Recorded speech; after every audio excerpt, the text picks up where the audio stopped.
All right, as a probate attorney, I often get calls from people right after a loved one's passed away. Very difficult conversation to have. And inevitably, almost every time, they say some version of, I'm overwhelmed, I don't know what to do, I got a lot of stuff to do, I don't know where to start, right? And I'm sure if you have been through that situation, having lost a loved one, lost a parent, lost a child, something like that, it's tragic, it's horrific, it's life-changing, and you can probably empathize with that. If you haven't lost anyone, if you put yourself in those shoes, I'm sure you could also imagine how difficult, and you probably wouldn't know where to start. So what I did is I just put together 14 things. The list could be a little bit bigger, and not all of these will necessarily apply, but just 14 things that I see come up and that we will tell our clients, or they might ask about. And I think if you're going through this, you might find it useful. And this is in no specific order. There would be, depending on your situation, there actually might be things that are more important in list of priority. But number one, determine if the person was an organ donor, right? That's not something a lot of people think about, but they made that decision. In most states, it's going to be on the back of their driver's license. So that'd be something that you'd want to figure out, because there are obviously time-sensitive things that come up with that. So that's just going to be something you'll want to look into. Number two, cremation, funeral. Take care of the arrangements, right? Again, this is one of those things I see people fight over, or I see just drag out. Maybe it's a struggle for the family financially, but this is one of those things that's pretty obvious. Most people are going to know they need to take care of. Notify close family. Again, this might be somewhat dependent on your circumstances, who you consider close family or not, and whether you're comfortable with it. But again, that's something probably seems obvious, and something that, depending on your situation, you want to do. Number four, secure major assets. So things like a house, things like cars, tangible stuff like that, you want to make sure they're taken care of. If necessary, you want to change the locks on the house if possible.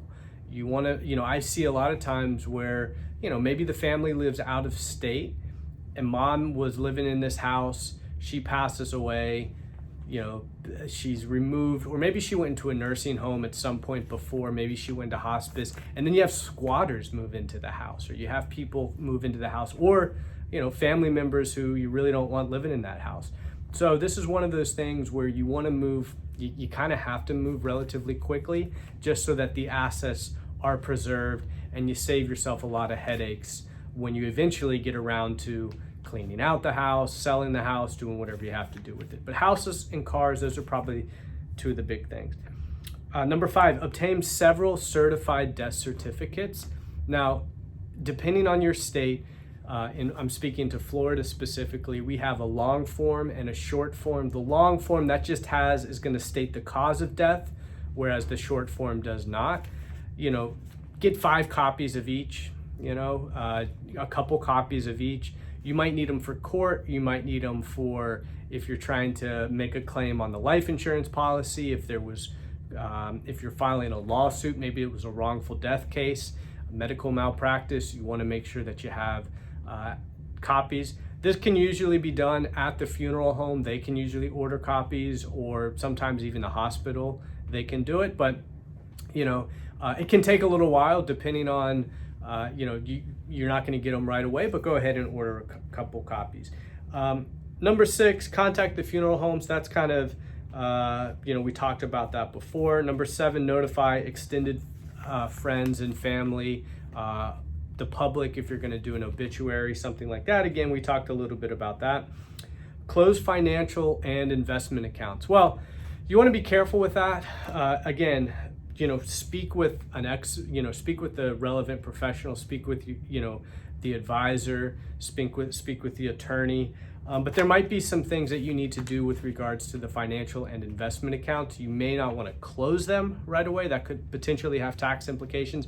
But what I would say about that is you want to potentially notify, well, you do want to notify those institutions, because what you don't want to happen is that someone has a debit card or someone has online access to those accounts, and now they know that they've passed away, and they start stealing money. They start withdrawing money from those accounts. So, so to kind of along those lines, checking accounts, savings accounts, notify those banks, right? And I would do that right away, because again, if you've got automatic withdrawals coming out or the potential for fraud, and once the money's gone, it's nearly impossible to get it back. So that's one of the first things that you want to do, because those institutions, when they know that someone's passed away, they'll freeze the account. So there won't be any more money going in or going out. So that's really important. Number 9, compile estate planning documents. So did they have a will? Did they have a trust? Did they have other documents? Just try to locate those documents. Again, you might need them sooner than later. You probably don't need it the second day after mom's passed away, but you're going to need them.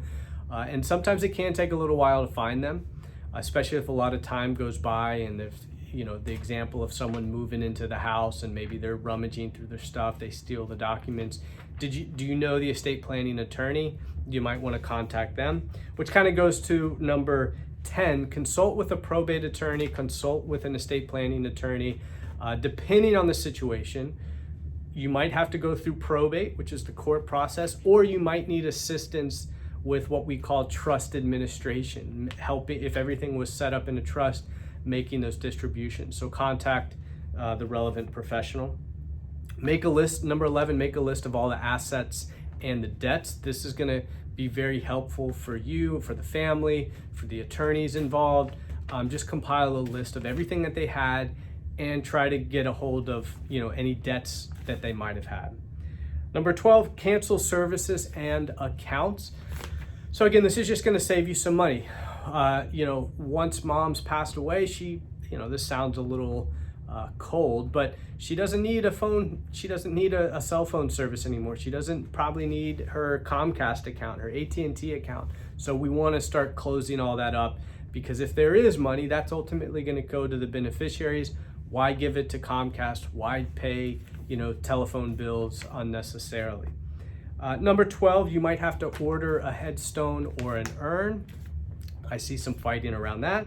And then lastly, number 14, deactivating electronic accounts and social media. Again, this is sort of dependent. It may not be relevant for everybody. One thing to mention about this, I see a lot of times people don't have access to their loved one's social media accounts, and that's a huge source of grief, because maybe they want to get access to the pictures, they want to notify people. So something for you to consider as you're watching this: do your loved ones have access to your accounts? Maybe you don't give them access to it now, but you let them know, hey, I've got the passwords here when the time comes. So hopefully that's helpful. I know it's very, very overwhelming when a loved one passes away, and there's a lot of stuff that you have to do. Take it bit by bit, right? Now, there's some things that probably need to happen a little bit sooner than later, taking care of the funeral arrangements, notifying banks, some things like that, but some stuff can wait. So hopefully you found that useful.